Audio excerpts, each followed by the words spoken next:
Miguel Soriani é um influenciador católico, especificamente do Instagram, que foi pego em público. Na verdade, ele foi exposto por ter assediado algumas mulheres, provavelmente muitas, em conversas extremamente inconvenientes e até desagradáveis, eu posso dizer. E isso nos faz pensar um pouco sobre como funciona a estrutura da influência dos católicos nas redes sociais e como tudo isso pode ser visto por quem está olhando de fora e tanto por quem está olhando de dentro. Meu nome é Vinícius Tamarindo, esse é o meu canal. Se você achar interessante, pessoas que discutem sobre esse tipo de assunto, eu pensei em falar sobre isso porque falta de tema, para ser sincero, e justamente o pior tema para um primeiro vídeo de canal, mas qual o problema? Esse canal é um canal onde eu vou falar um pouco aqui sobre as coisas que eu penso e sobre como eu entendo o mundo. Eu sou um católico, tá bom? Eu sou católico, também sou dono do canal Bom Senso Católico, que é um canal pequeno também, né? Tem seus 100 inscritos e, se eu não me engano, um pouco mais de 30 vídeos. E aqui eu só quero dar um pouco sobre a minha opinião sobre esse contexto. O caso Miguel Soriani foi justamente uma situação atípica, né? Porque nós estamos mais acostumados a ver pessoas fora da igreja ou fora do espectro religioso fazer esse tipo de coisa, que é assédio sexual, entre outras coisas do tipo. Teve aí o caso, né, quase que emblemático do P. Diddy, né? O Puff Daddy, sei lá qual o nome, Sean alguma coisa, o nome do cara, enfim.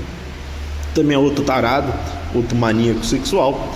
E esse caso desse Miguel Soriani, acho que por coincidência do destino, foi acontecer exatamente na mesma circunstância. O que acontece? Eu não estou tão preocupado assim com o caso Soriani, né?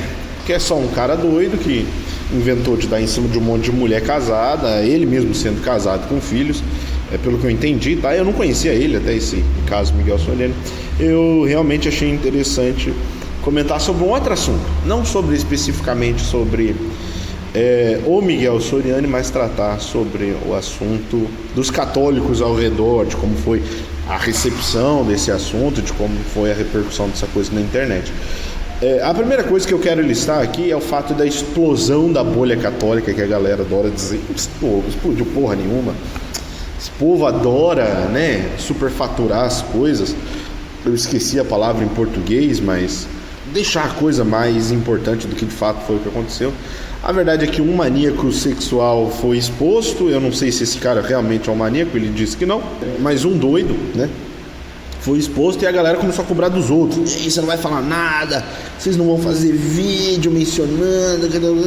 E eu achei curioso, porque quando o católico, ele tem uma habilidade em especial em relação às outras religiões e aos outros movimentos do mundo, que é uma coisa chamada caridade hermenêutica, que eu acho que faltou um pouco nessa discussão. Longe de mim defender o cara, eu não sou pai dele, eu não sou mãe dele, eu não sou irmão dele, não tenho nada a ver com ele. Eu não conheço direito o Miguel Soriani, não acompanho o trabalho dele. Acho que ele fez cagada, evidentemente. Eu não acho, na verdade. Eu não preciso expor minha opinião aqui sobre o que ele fez, porque a opinião você já tem informado na sua cabeça. É só ver as conversas e ver que é meio estranho, né, uma pessoa se comportar daquela maneira. Teve até uma moça que perguntou: tu tá drogado? O que aconteceu?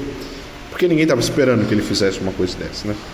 E assim, Miguel Soriani, só mais um doido no mundo, nenhuma novidade. Não faltam pecadores dentro da Igreja Católica ou dentro de qualquer lugar, né? Por quê? Porque todas essas instituições são constituídas por seres humanos, né? Elas têm um aspecto divino, que a gente pode até levar aqui ponto, a graça de Deus, etc e tal, mas são constituídas em essência por seres humanos. Mas o que me incomoda mesmo é o fato das pessoas terem cobrado outras pessoas que não tinham nada a ver com a situação sobre esse tema. E como parece que está um pouco fora de lugar a cabeça das pessoas. Eu não sei, porque, assim, digamos assim, houve uma explosão da bolha católica, né? Pelo menos o que eles querem dizer com essa explosão da bolha católica foi que aquela galera que faz um tipo de catolicismo entre aspas, mas que tem uma abordagem do catolicismo nas redes sociais, elas não se pronunciaram, não demonstraram horror, estarem horripilados ou estarem, né, horrorizadas com a conduta do Miguel Soriani, e provavelmente não postaram nada. Eu até vi a Pietra Bertoluzzi, acho que esse é o nome dela, ela fez um vídeo falando sobre, onde, sob certo sentido, ela responsabiliza as mulheres por abrirem demais a sua intimidade para um homem desconhecido, né? Desculpa, eu estou me olhando aqui, eu não estou olhando para a câmera. É mais fácil ficar olhando para sua própria cara do que para a câmera, né? Estou gravando com meu tablet esse vídeo, então desculpa aí a qualidade ruim, tá bom? E apesar de tudo isso, ainda assim, nós temos a galera cobrando, né? Explosão da bolha católica, a galera que fala sobre reprodução sexual, fala sobre, né, moralidade sexual e mais uma série de coisas. Enfim, eu acho estranho quando você cobra uma pessoa que não tem nada a ver com o assunto para ela se posicionar. Tá parecendo Felipe Neto. Felipe Neto foi o cara que falou que quando você não se posicionar, você é fascista, né? Quando você não se posiciona contra o fascista, você é fascista por extensão. E aí tem aquele negócio, se tu fica em cima do muro, o muro é do diabo, né? Oh, meu Deus, vai acabar o mundo. Em essência, porra, o que você ganha cobrando uma pessoa que não tem a ver com a situação? Porque assim, Miguel Soriani é um cara que teve uma conduta errada, tem outras pessoas que supostamente defendem o mesmo tipo de posicionamento que ele tinha antes desse trelelê todo, e você vai até essa pessoa e fala, você não vai falar nada? Mas o que você espera ganhar com isso? Bom, eu imagino que nada, porque essencialmente você não ganha nada. Aí essa pessoa vira e fala, gente, o Miguel Soriani fazia coisas em segredo que eu não sabia, mas eu quero pedir desculpa por isso. Que? Como assim?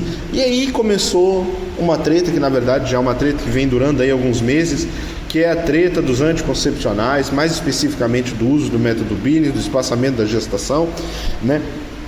E também sobre moralidade procriativa, vamos dizer assim. Não sei se existe outra maneira de se expressar sobre esse tema. E a galera, né, despirocando, esses caras são malucos, querem que vocês tenham trocentos filhos, que você, né, defenda que você é forte, e toda uma discussão. E cara, a verdade é que assim, ambos os lados, vamos levar em consideração aqui, ambos os lados, tá bom? Ignorando o caso Miguel Soriani, porque o caso Miguel Soriani não importa mais. O que importa agora é bater nesses influenciadores católicos que aparentemente estão defendendo Miguel Soriani. Inclusive eu vi o posicionamento de uma pessoa que eu achei ridículo, né? Então a questão aqui é mais falar sobre os influenciadores católicos e toda essa discussão, né? Que o caso Miguel Soriani já não importa mais, sobre esse negócio, né, de moralidade procriativa. E cara, nenhum dos lados está levando o assunto a sério, né? Primeiro a pessoa vem e fala, não, mas olha, o catecismo não cobra isso. Aí mostra o que está escrito estritamente no catecismo. Só que o catecismo é uma diretiva. E como toda diretiva, a diretiva é genérica, o que significa que ela está aberta sob determinado sentido à interpretação, né? Então, se a diretiva é genérica, significa que o correto é você conseguir fazer um meio termo entre o genérico e o específico. O que é o específico no caso? É o caso concreto. Deixa eu tentar explicar isso aqui de maneira mais simples, para não parecer que eu estou sendo muito técnico. A lei, que é o que está estabelecido no catecismo, no Código de Direito Canônico, todos etc e tal, a lei, ela não está preocupada com o seu caso em particular. A lei, ela está preocupada em estabelecer um critério genérico, ou seja, ela serve para todo gênero de problema, ou melhor, toda sorte de problemas que corresponde a esse gênero. Isso seria mais específico tecnicamente falando. A lei, qualquer lei, não só a lei do catecismo, a lei da igreja, mas qualquer lei, a lei civil também, ela está preocupada em estabelecer uma coisa que funcione para muitos casos específicos, entendeu? Então, digamos assim, você tem o bolo e a forma redonda do bolo. A forma redonda do bolo não quer saber se depois você vai cortar o bolo, ela vai fazer um bolo redondo.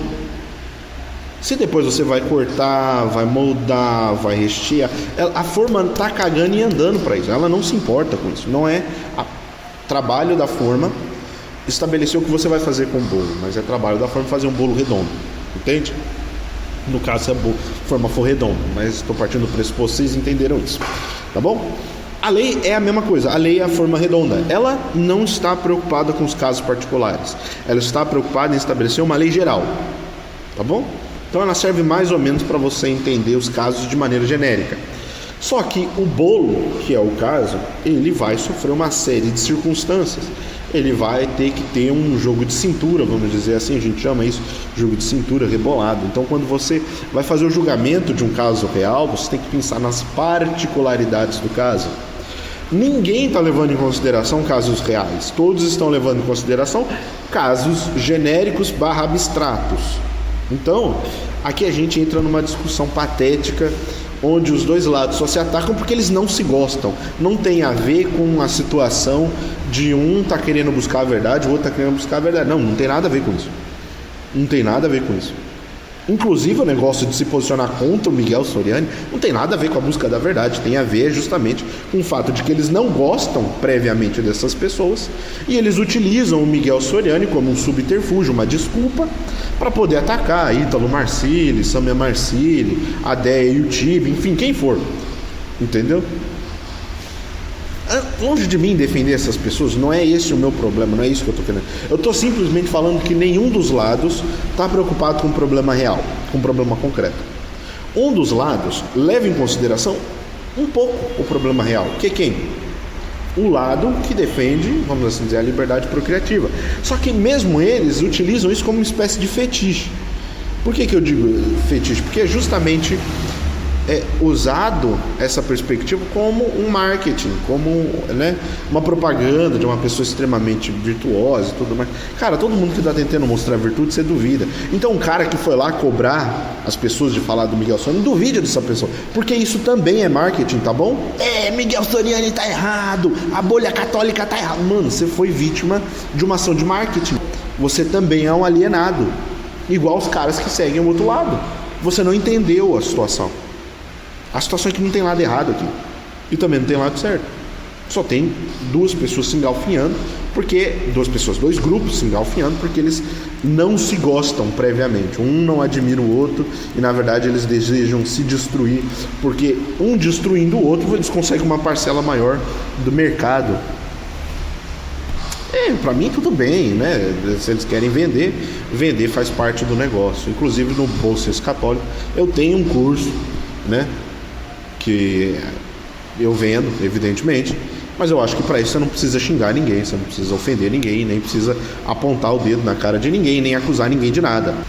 Não, muito pelo contrário, você tem que gerar consciência em cima do seu produto.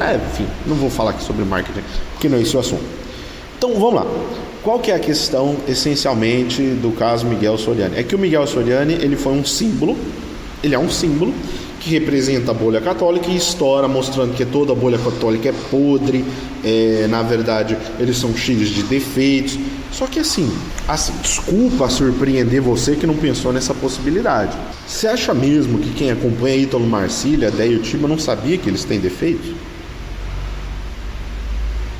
Agora outra, vamos lá, isso a gente chama de evidência anedótica, que é o quê? É quando você pega um caso e trata como uma regra, ou seja, você está pegando a exceção e interpretando como uma regra.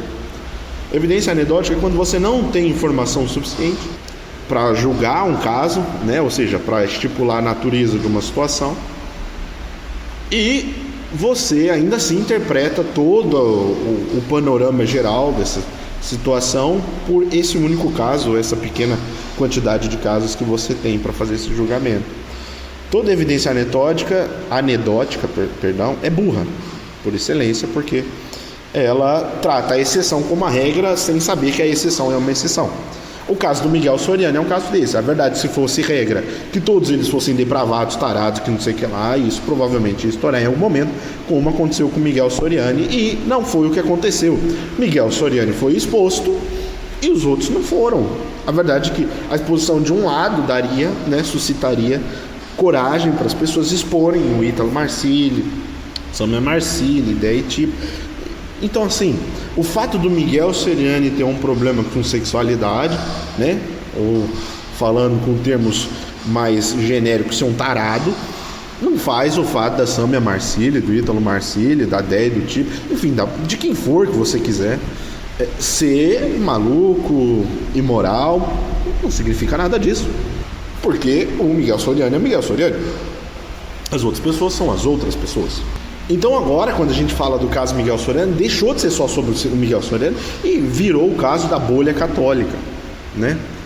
E aí, como eu falei, nenhum dos dois lados quer se preocupar com o caso da reprodução. A verdade é que, assim, quando você vai fazer um julgamento desse gênero, você precisa levar em consideração alguns pontos que ninguém leva. A pessoa fala somente do catecismo ou fala somente do cristianismo que existe dentro da cabeça dela, né? Que é o quê? Não, você é preguiçoso, é por isso que você não quer ter filho. Mas vamos interpretar agora esse problema sob uma perspectiva mais realista. A verdade é que a gente vive numa sociedade antinatalista por excelência. É uma sociedade que não quer ter filhos. E nos últimos 50 anos diminuiu de 6 filhos para cada casal para 1,7, se eu não me engano. Uma coisa mais ou menos assim. Ou seja, nós estamos numa sociedade que estruturalmente rejeita a ideia da procriação, a ideia do filho, e rejeita por motivos burgueses, que é o quê? Filho é muito gasto, filho é muita dor de cabeça, com o dinheiro que eu gasto em um filho eu posso fazer várias viagens. Eu já vi todas essas discussões, todas. Filho é muito cansativo, blá blá blá, pipipopopó. Eu não tenho, eu não tenho capacidade psicológica para conseguir cuidar de mais de um filho, ou de um filho sequer. Aí a pessoa adota um gato, adota um cachorro, adota a planta, né? Enfim, a gente tem um problema social real, que é que as pessoas não querem mais ter filhos, e muito provavelmente a gente sabe, se você for conversar com um especialista de animais, sabe que os animais no zoológico não têm vontade de se procriar, muito provavelmente. Então, por exemplo, você sabe que um zoológico é um lugar muito bom quando um animal se alimenta, e você sabe que ele é perfeito, basicamente, quando o animal consegue se reproduzir dentro do zoológico, entendeu? Então, o leão, você vai saber se o habitat do leão naquele zoológico é saudável, se ele consegue se reproduzir. E aí a gente pensa que, se as pessoas não querem se reproduzir, é muito provavelmente, olhando pela perspectiva biológica, porque elas não consideram isso bom, né? E então significa que o habitat não está habitável o suficiente. E cara, aí a gente pode pensar sobre a macroestrutura social, sobre como a forma como a sociedade tem se estabelecido, mas aí eu estaria fugindo do assunto. A gente está falando aqui sobre moralidade procriativa e não sobre estrutura da sociedade. Mas a gente precisa levar em consideração a estrutura da sociedade para pensar sobre moralidade procriativa. Por quê? Porque ela influencia nisso. A estrutura que a sociedade se tomou no século XXI, que é o nosso atual, é a estrutura onde as pessoas não querem ter filhos. E não querem ter filhos pelos motivos mais egoístas, mais pessoais e mais gerais e mais genéricos, enfim. São inúmeros motivos, é isso que eu estou querendo dizer. Então, beleza, a gente está numa sociedade que não quer ter filho. Essa é a informação inicial. Segundo, a maior parte dessa sociedade ainda é católica, pelo menos no Brasil. Se eu não me engano, é cerca de 40%, 60% católico, não lembro exatamente das porcentagens. Enfim, mas é algo entre 40% e 60%. Vamos chutar 50%.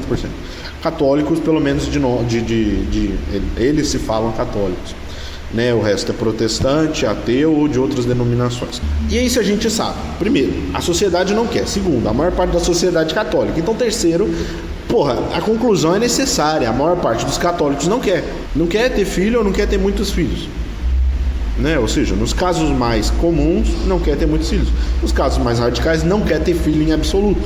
Não sei se mais comum é não quer ter filho ou não quer ter filho em absoluto, não sei. Atualmente eu não sei, porque eu descobri recentemente que a nossa geração, a geração jovem atual, é das que menos faz sexo na história da humanidade, simplesmente porque é muito cansativo você sair de casa, conhecer pessoas, né? Enfim, e é muito mais fácil você ficar em casa rolando no Facebook ou jogando videogame. Por uma série de questões, a sociedade não quer, ou se relacionar, ou dois, não quer ter filho. Isso é uma informação real. Isso é uma informação que nós temos no mundo concreto, tá bom? Essa informação você pode negar, você pode bater suas pernas, mas é só ir em qualquer estatística que você vai ver que diminuiu de 6 para 1,7 a quantidade de filhos que o casal tem. Você não pode simplesmente bater de frente com o fato. Entendeu? Aí você vai para essa galera que fala que o método Billings é a camisinha do católico, virou a nova camisinha do católico. Aí eu pego e te peço para pensar no mundo real. No mundo real, tem ou não tem uma mentalidade antinatalista? Tem, estatisticamente comprovado, tem. Então, no mundo real, existe gente que de fato interpreta o método Billings como se fosse uma camisinha permitida. Então, assim, no mundo real, tem pessoas que precisam ouvir que o método Billings não é uma camisinha. Mas o método Billings é um método de espaçamento entre gravidez permitido pela igreja, ou pelo menos não condenado. Por quê? Para casos graves. E por que os casos graves? Onde entra esse negócio dos casos graves? Bom, vamos lá. Aí eu não estou falando de guerra, não estou falando de fome. Não, casos graves é toda a situação que exige que, de fato, se tem um julgamento sobre a reprodução ou não, pode ser julgado, analisado para que seja considerado caso grave ou não, levando em consideração os seus contextos, os seus detalhes, suas particularidades. Como eu falei, você tem a regra e você tem a particularidade. A regra é genérica, a particularidade é particular, é privada. Então, o julgamento moral tem que ser um meio termo entre essas duas coisas. Você tem que ter a regra e entender a particularidade conforme a regra, fazendo um meio campo, tendo rebolado, entendeu? Então aqui eu estou tentando entender o problema pelo problema. Eu estou cagando e andando pro posicionamento do influenciador, das pessoas que advogam contra os influenciadores, né? Por aqueles que falam, mas a igreja não cobra isso. Claro que a igreja não vai cobrar, porque a igreja ela só dá prerrogativa, não. Ela só dá diretivas genéricas por necessidade, porque não tem como ela tratar todas as particularidades no catecismo da Igreja Católica. Entendeu? Não tem como. A verdade é que uma vez eu entrei no vídeo do padre Paulo Ricardo, aí uma moça falou, nossa padre, muito bonito isso que você falou, mas eu não posso fazer, porque se eu tiver um filho a gente vai passar fome. Aí no comentário de baixo tinha uma mulher respondendo, pode fazer, já tem 20 anos que eu uso o método Billings e nunca tive filho. Agora me diz, durante 20 anos, cara, 20 anos, essa mulher pode ser a mais pobre possível do mundo, tá? Eu não estou afirmando que ela não seja, mas durante 20 anos, você acha que em nenhum momento houve uma possibilidade dela poder cuidar de um filho de maneira adequada? 20 anos dá para cuidar de um filho e ter outro. Ela falou que já fazia 20 anos. Ou seja, tem gente que usa o método Billings como de fato camisinha. Isso é um fato da realidade, isso é um dado da realidade, porra. Não dá para você negar com dado da realidade. Entendido esses pré-requisitos, tomando as premissas adequadas para se levar a um julgamento, que é o que? Existe a lei, existe o caso concreto, nós temos que fazer um meio termo entre essas duas coisas para fazer um julgamento adequado do tema. A gente pode agora para a questão dos influenciadores. Vamos lá. Existe uma bondade do coração humano que é quase que exclusivamente do católico, que se chama caridade hermenêutica. Ou seja, na hora que você vai interpretar uma coisa, você interpreta com caridade. O que quer dizer caridade hermenêutica? Caridade hermenêutica é, se eu faço uma afirmação, quando eu escuto a afirmação que essa pessoa fez, se alguém faz uma afirmação, e eu escuto a afirmação que essa pessoa fez, eu tenho que entender aquilo da maneira mais otimista possível. Então é assim, mano, o cara falou que tem que, sei lá, matar os macaquinhos da África. Sei lá, eu pensei na primeira besteira que veio na cabeça. Pô, mas será que ele quis dizer isso mesmo? Será que na verdade eu não estou interpretando isso errado? Será que na verdade talvez ele não tenha querido dizer outra coisa e está dizendo isso? Então é assim que você faz o julgamento de qualquer coisa. Caridade hermenêutica, isso aqui é o fundamento metodológico de qualquer análise de algum assunto, cara. E o brasileiro ignora isso. Eu não sei se é o brasileiro ou se é o ser humano, mas as pessoas na internet ignoram isso sob todas as circunstâncias. Sempre que ela já não gosta da pessoa, ela vai interpretar o que a pessoa disse usando a pior interpretação possível. Aí quando ela já gosta, não, ela vai defender mesmo que a pessoa esteja errada. Não, cara, caridade hermenêutica é você primeiro escutar o que a pessoa quis dizer, depois procurar as intenções por trás daquela fala, sempre presumindo o melhor da outra pessoa.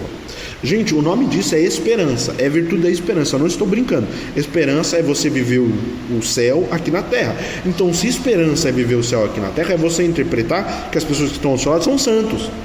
São santos, e que às vezes eles cometem engano, só isso. Caridade hermenêutica, a premissa moral da caridade hermenêutica é a virtude teologal da esperança. Se você não tem isso, você não tem a mínima aptidão para julgar assunto nenhum, cara. Assim, sem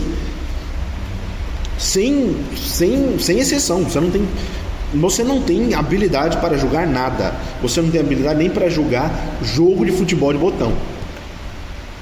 Entendeu? Caridade hermenêutica, por exemplo, por que Nando Moura é um completo imbecil? Felipe Neto, porque falta neles a habilidade para fazer esse tipo de julgamento. Porque esse tipo de pessoa sempre está procurando cavar falta nos seus adversários. Eles ganham dinheiro por adversário, eles ganham dinheiro, ganham atenção, marketing por conquistar adversário. É assim.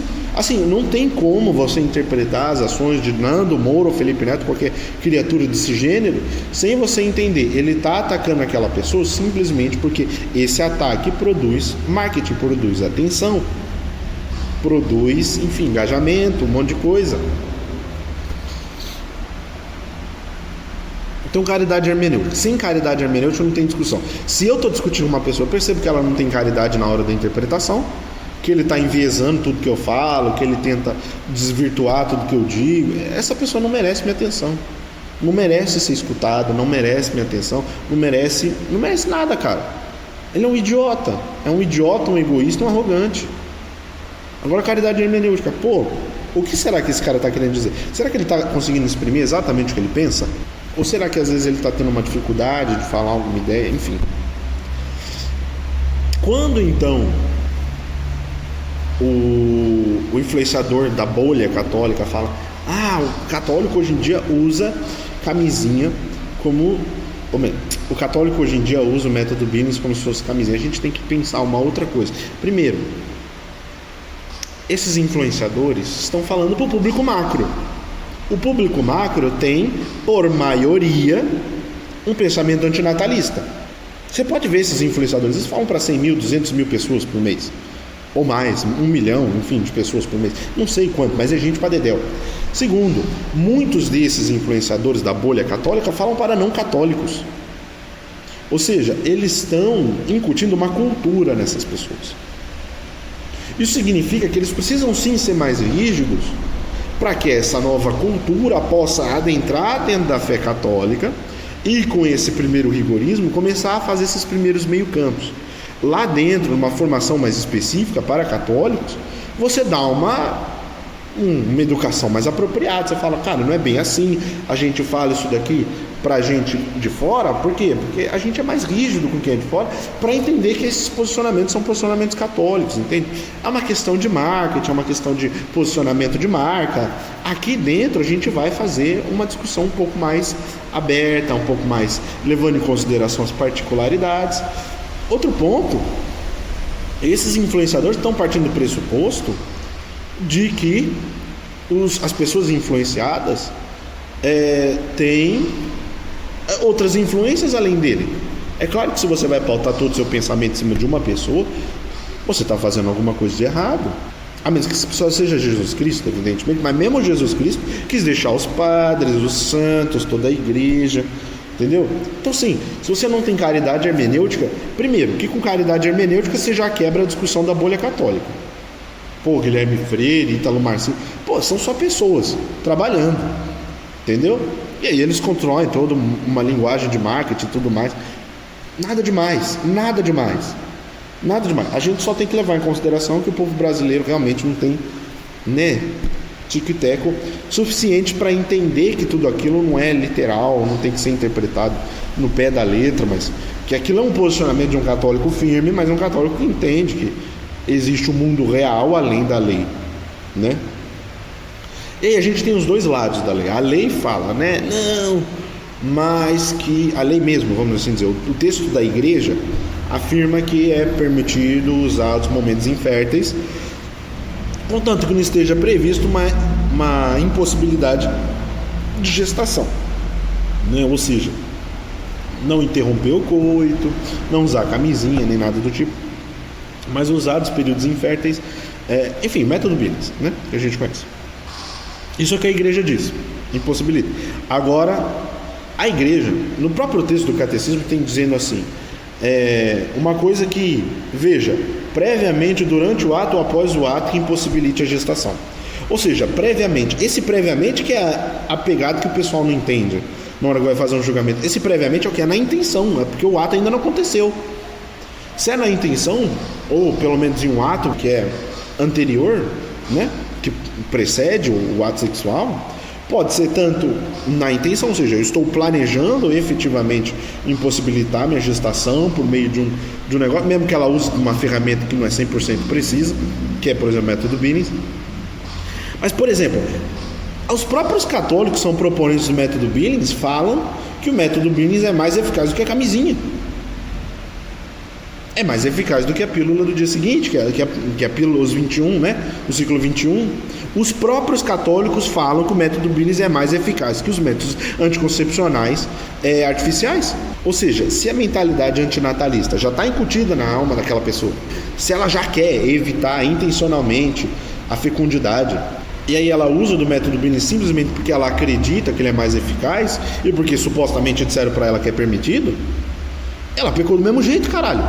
Porque a intenção também é um dos componentes do ato. Todo julgamento moral ele tem que partir do pressuposto que tem 3 componentes: a intenção, o ato e o contexto. Se você não leva em consideração esses 3 componentes, você não consegue fazer um julgamento adequado também. Pô, ninguém está levando em consideração a intenção. É aqui da intenção que eles falam o negócio da camisinha católica. Não é do ato, é da intenção, pô. Se você não leva em consideração a intenção, você não tem capacidade de fazer julgamento moral. Você tem que ficar quieto. Mas não, tem lá aquele perfil Garibaldo irônico, alguma coisa assim, né? Garibaldo cansado. Acho que é isso. Que é uma pessoa que faz ali, né? Pega o texto do catecismo e esfrega assim na cara e pega um monte de absurdo, porque de fato esses influenciadores católicos falam alguns absurdos de vez em quando, ou sempre, não sei, eu não acompanho, né? O Ítalo Marcílio acompanha um tempo, mas ele repete muito as mesmas ideias. É marketing também, o fato dele repetir muito as mesmas ideias. Enfim, eu conheço alguns conceitos de marketing. Aí, pra mim, não é interessante, porque o Ítalo Marcílio é pra iniciantes, eu já não tô naquele patamar. E aí ele pega o Garibaldo cansado pega algumas falas dessas, e aí você vê um monte de gente com mentalidade antinatalista nos comentários, falando, isso mesmo. E assim, tá bom, cara, você tá sendo só parte do problema, você não tá ajudando a solução. Aí fala, não, mas tem gente que desenvolve como é que é o nome?